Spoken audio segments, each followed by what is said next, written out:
ஓம் சாய்ராம்.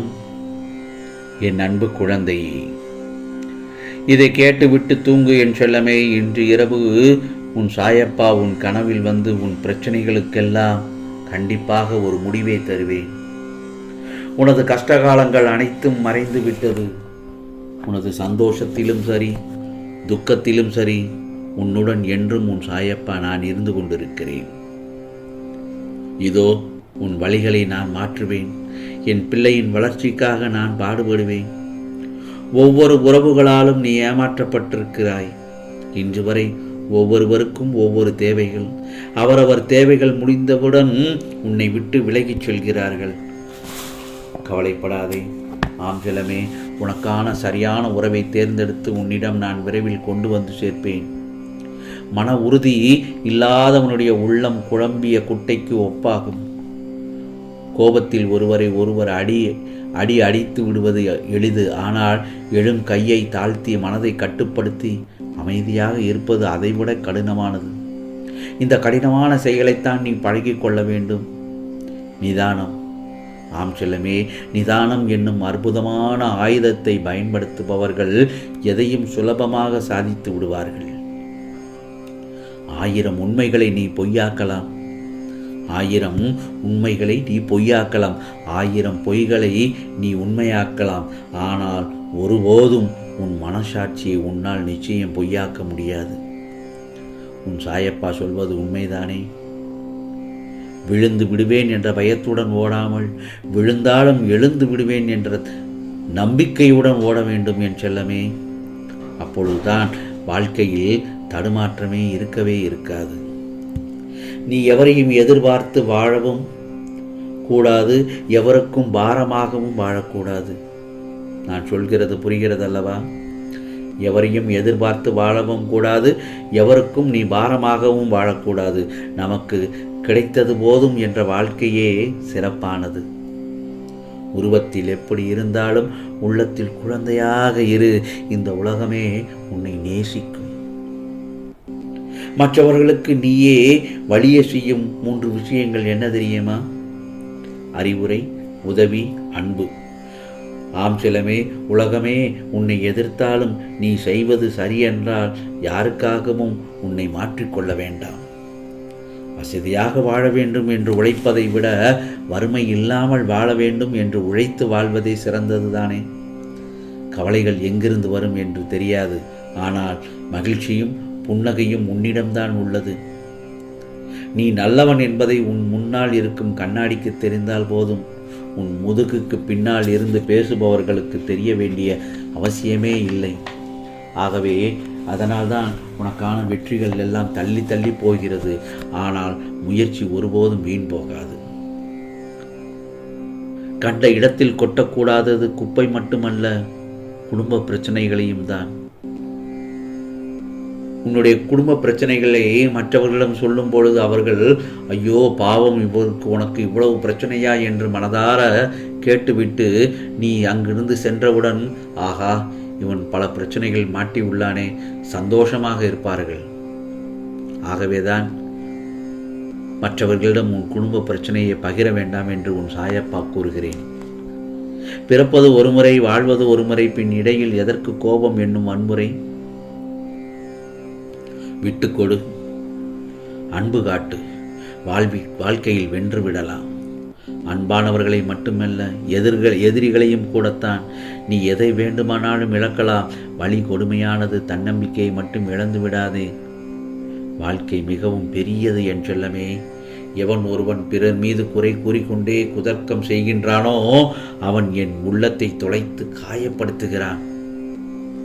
எவன் எல்லா துன்பங்களையும் பொறுமையுடன் தாங்கிக் கொண்டு என்னை சரணாகதி அடைகின்றானோ அவன் என்னை மிகவும் மகிழ்ச்சியில் ஆழ்த்துகின்றான் என்று அர்த்தம். உண்மையை நியாயப்படுத்தி பேசினால் ஒன்று அவமானப்படுவாய், இல்லை என்றால் காயப்படுவாய். புரிய வைக்க முயற்சி செய்ய வேண்டாம். அது உண்மையான உறவென்றால் நீ புரிய வைக்க முயற்சி செய்யும் முன்பே அது உன்னை புரிந்து கொள்ளும். நீ எவ்வாறு பேச கற்றுக்கொள்ளாயோ அதேபோல் மௌனத்தையும் கற்றுக்கொள். பேச்சு உனக்கு வழிகாட்டலாம், ஆனால் மௌனம் நிறைய சந்தர்ப்பங்களில் இருந்து உன்னை பாதுகாக்கும். நெருப்பில் இறங்கி நடைபோட நினைக்கும் நீ ஏன் அஞ்சுகின்றாய்? உனக்கு நிழலாக உன் சாயப்பா நான் இருக்கும்போது ஏன் கஷ்டங்களை பார்த்து பயப்படுகின்றாய் என் செல்லமே? நான் சொல்வதை முழுமையாக கேட்டு செயல்படு. நிச்சயம் நீ எதிர்பார்த்த விஷயத்தை உடனடியாக உனக்காக செய்து கொடுப்பேன். எல்லாம் அதற்கான நேரமும் வந்துவிட்டது. புதிய புதிய எண்ணங்கள், அவைகள் உன்னை ஈர்க்கும்.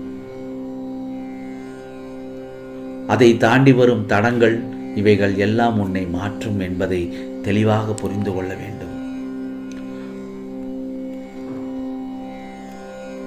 ஒரு விஷயம் உன் முன் நடக்க இருக்கிறது. அதை எதிர்கொள்ள நினை.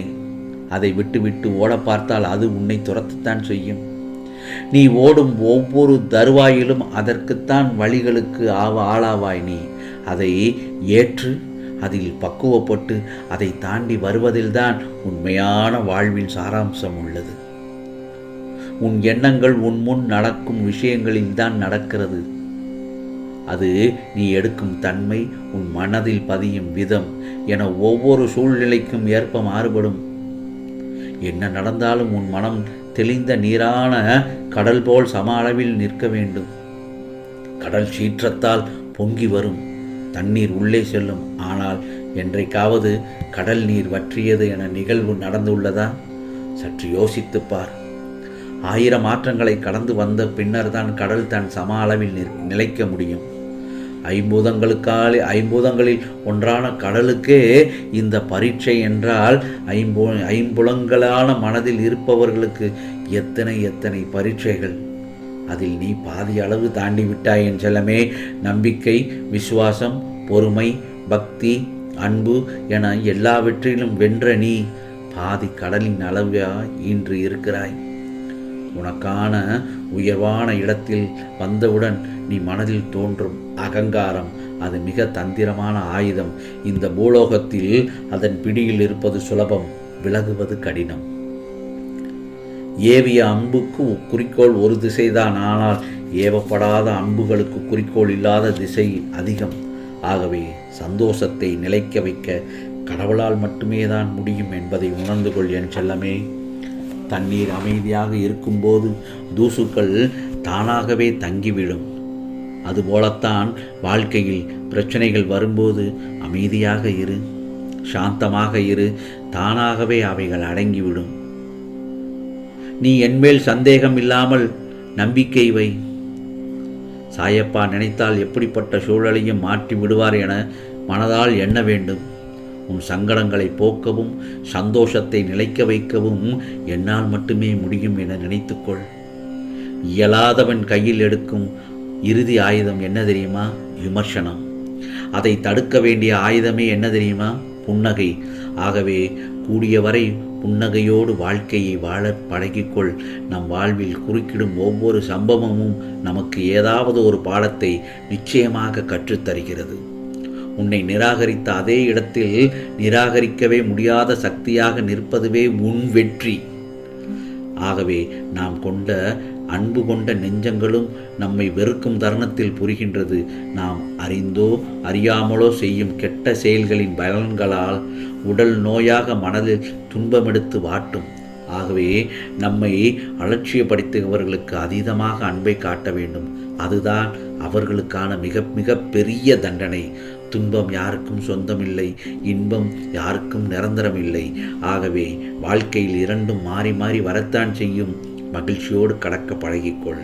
எது கிடைக்கின்றதோ அதை மனதார கேட்டு. இங்கு எதுவுமே கிடைக்காதவர்கள் ஏராளமானவர்கள் இருக்கின்றார்.